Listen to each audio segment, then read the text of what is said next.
அண்மை செய்தியாக பார்த்து வருகிறோம். 3 மாவட்ட ஆட்சியர்களை நேரில் ஆஜராக சென்னை உயர்நீதிமன்றம் உத்தரவு பிறப்பித்திருக்கிறது. நீதிமன்ற அவமதிப்பு வழக்கில் வருவாய்த்துறை செயலாளர் ஆணையர் நேரில் ஆஜராக உயர்நீதிமன்றம் உத்தரவு பிறப்பித்திருக்கிறது. இது தொடர்பான மேலும் விவரங்களுடன் இணைகிறார் எமது செய்தியாளர் மதியழகன். வணக்கம். மேலும் விவரம்.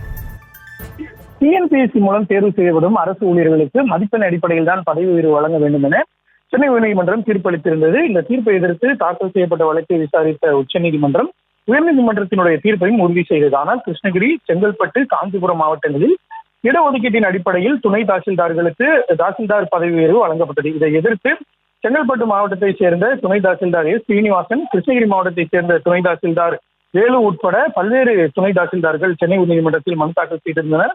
இந்த வழக்கை விசாரித்த உயர்நீதிமன்றம் இடஒதுக்கீட்டு முறையில் தாசில்தார் பதவி உயர்வு வழங்கிய உத்தரவை ரத்து செய்து உத்தரவிட்டது. ஆனால் நீதிமன்றத்தில் இந்த உத்தரவை அமல்படுத்தாததால் துணை தாசில்தார்கள் நீதிமன்றத்தில் அவமதிப்பு வழக்கு தாக்கல் செய்தனர். இந்த வழக்குகள் நீதிபதி டி கே இளந்திரையன் முன்பு விசாரணைக்கு வந்த பொழுது வருகிற 27ஆம் தேதி வருவாய்த்துறை செயலாளர் வி ராஜாராமன், ஆணையர் எஸ் கே பிரபாகர், கிருஷ்ணகிரி மாவட்ட ஆட்சியர் கே எம் சராயு, காஞ்சிபுரம் மாவட்ட ஆட்சியர் கலைச்செல்வி மோகன், செங்கல்பட்டு ஆட்சியர் எஸ் அருண்ராஜ் ஆகியோர் நேரில் ஆஜராக வேண்டும் என நீதிபதி உத்தரவிட்டிருக்கிறார்.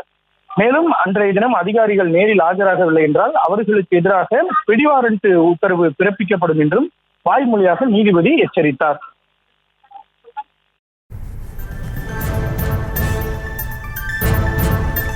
விவரங்களுக்கு நன்றி மதியழகன்.